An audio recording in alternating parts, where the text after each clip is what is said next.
Okay, now that we have created the email ID, I can go ahead and sign in. So the sign in is over here in the Zoom website.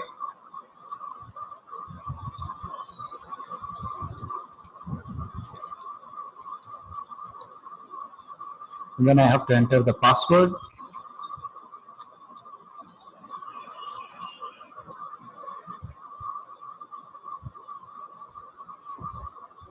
And you get into the site's advanced settings stage. So over here you can see some of the notifications that are sent because we are registering as a school. The 40-minute time limit has been removed, and some privacy related information and so on are sent over here. The one that we want to look at is to make the global changes, we go to settings. So under settings, we can make all the changes. So if you go from the top to bottom, all the list that Shailesh sir had sent with regard to what changes we have to make, all that will be registered over here. So I'll just go over a few of them. You can do the rest by yourself.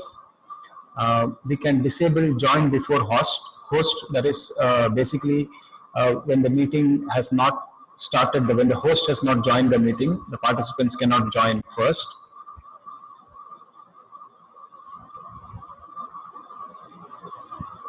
See some of the settings like require a password for the PMID that is permanently enabled. So there is no changes that is possible in that.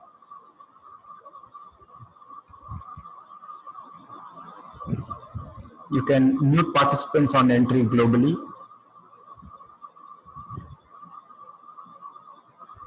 So this is the chat part. A meeting allows participants to send a message visible to all participants. Prevent participants from saving chat, that can optionally be done. Private chat can be disabled over here. This is the notification sound when somebody leaves or joins. So you can turn that on. There's an option, everybody can hear the notification or the sound, the chime, or only the host and co-host can. File transfer can be allowed using this. And screen sharing. So in screen sharing, we can keep it for host only. This can of course be changed while the meeting is ongoing also, if you want the students or one of the students to make some kind of a presentation. During screen share, annotations can be turned off so that annotations cannot be made by the participants. Unfortunately, in this case, there is no way to keep annotations on only for the user. If the annotations are turned off, it's turned off for everybody. Whiteboard can be restricted. Allowed removed participants to rejoin. This is useful because sometimes somebody joins in with the wrong name and then you realize that they have not used their proper name. So you remove them. But then you get a message saying that this particular name was used by a valid student, and then you want them to rejoin, so they are in the waiting room. But by default, Zoom does not allow participants who have been removed by the host to rejoin.